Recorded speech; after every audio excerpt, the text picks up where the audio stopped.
Hello friends, welcome to my channel. ഇന്ന് നല്ല ടേസ്റ്റോട് കൂടിയ പഴംപൊരിയുടെ വീഡിയോ ആണ് കാണിക്കുന്നത്. ഷാലോ ഫ്രൈ ചെയ്തെടുത്തതാണ് ഈ പഴംപൊരി. നമുക്കതിലേക്ക് 2 വലിയ ഏത്തപ്പഴമാണ് വേണ്ടത്. ഇനി നമുക്ക് അതിൻ്റെ ബാറ്റർ റെഡിയാക്കാം.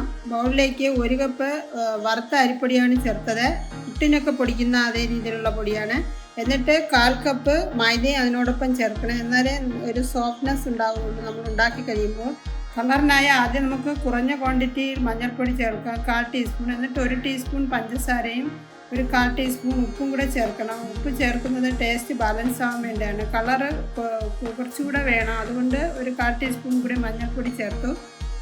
മൊത്തത്തിൽ 1/2 ടീസ്പൂൺ. ഇപ്പോൾ തിക്കായിരിക്കുന്നു, കുറച്ചുകൂടെ വെള്ളം ഒഴിച്ച് ഇതുപോലെ ലൂസാക്കി എടുക്കണം. മൊത്തത്തിൽ 1/2 കപ്പ് വെള്ളം വരെ ചേർത്തിട്ടുണ്ടായിരുന്നു.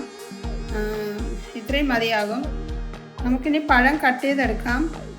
ഇത് നല്ല മധുരമുള്ള പഴമായിരുന്നു, അതുകൊണ്ടാണ് 1 ടീസ്പൂൺ പഞ്ചസാര ചേർത്തത്. മധുരം കുറഞ്ഞ പഴമാണ് എടുക്കുന്നതെങ്കിൽ അതിനനുസരിച്ച് പഞ്ചസാരയും ചേർത്താലേ നല്ല ടേസ്റ്റ് ഉണ്ടാവുള്ളൂ.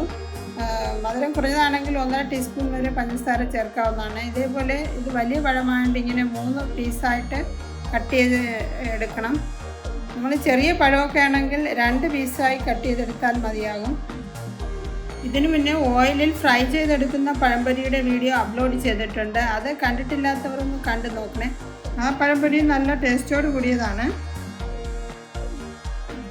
ഞാൻ ഈ പഴംപൊരി മിക്ക ദിവസങ്ങളിലും ഉണ്ടാക്കാറുണ്ട്. ഓയിലിൻ്റെ അംശം വളരെ കുറവായത് കാരണം ഇത് ഉണ്ടാക്കിയെടുക്കാനും വളരെ എളുപ്പമാണ്. നമ്മൾ ചായ തിളപ്പിക്കാൻ വയ്ക്കുന്ന സമയം കൊണ്ട് തന്നെ ഈ പഴംപൊരി റെഡിയാക്കാൻ പറ്റും. ഇനി നമുക്ക് ബാറ്ററിലോട്ട് അത് ഇടാം. ഇതേപോലെ ഒന്ന് ഡിപ്പ് ചെയ്തെടുക്കണം.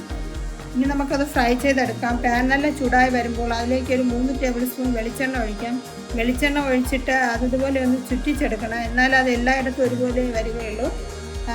ബാറ്ററിന് നമ്മൾ 1/2 ടീസ്പൂൺ മഞ്ഞൾപ്പൊടി ചേർത്തത് കൊണ്ടാണ് ഇത്രയും നല്ല കളർ വരുന്നത്. ഇത്രയും കളർ ഉണ്ടായാലേ നന്നായിരിക്കുകയുള്ളൂ. മാവ് ഇതേപോലെ മുക്കിയെടുക്കുമ്പോൾ അല്പസമയം അതിലിങ്ങനെ ഒന്ന് മൊത്തം അതിൽ വീണിട്ട് വേണം ഇതിലേക്ക് ഇടേണ്ടത്. ആദ്യം ഹൈ ഫ്ലെയിമിൽ ഒരു 2-3 മിനിറ്റ് വെച്ചതിന് ശേഷം ലോ ഫ്ലെയിമിലാക്കണം. എന്നിട്ട് ഇതുപോലെ തിരിച്ചും മറിച്ചും ഇട്ട് ആണ് ഫ്രൈ ചെയ്തെടുക്കേണ്ടത്. ഈ പഴംപൊരി പുറമേ ക്രിസ്പിയും ഉൾവശം നല്ല സോഫ്റ്റുമാണ്. നമ്മൾ ഇത് ഷാലോ ഫ്രൈ ചെയ്തെടുക്കുന്നത് കൊണ്ട് ലോ ഫ്ലെയിമിൽ വെച്ചിട്ട് ഇതേപോലെ വളരെ സാവധാനത്തിൽ കുക്ക് ചെയ്തെടുത്താൽ മതിയാകും. ഇപ്പോൾ ഏകദേശം അത് റെഡിയായി വന്നിട്ടുണ്ട്. ചെറിയ റെഡിഷ് കളർ ആകുമ്പോഴാണ് അത് റെഡിയായെന്ന് മനസ്സിലാകുന്നത്.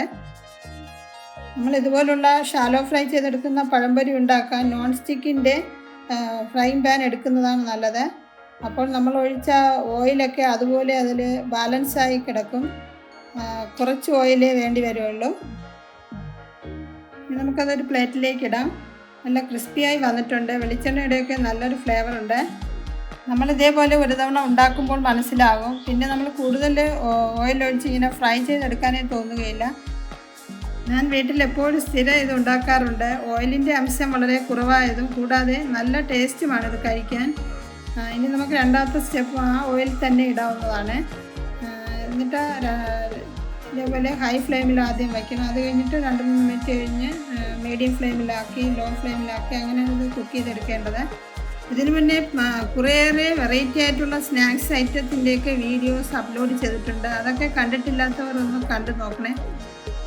എൻ്റെ ഈ ചാനൽ ആദ്യമായിട്ടാണ് കാണുന്നതെങ്കിൽ ഒന്ന് സബ്സ്ക്രൈബ് ചെയ്ത് ബെൽ ബട്ടൺ ക്ലിക്ക് ചെയ്താലേ ഞാനിടുന്ന ന്യൂ റെസിപ്പീസിൻ്റെ നോട്ടിഫിക്കേഷൻ കിട്ടുകയുള്ളൂ.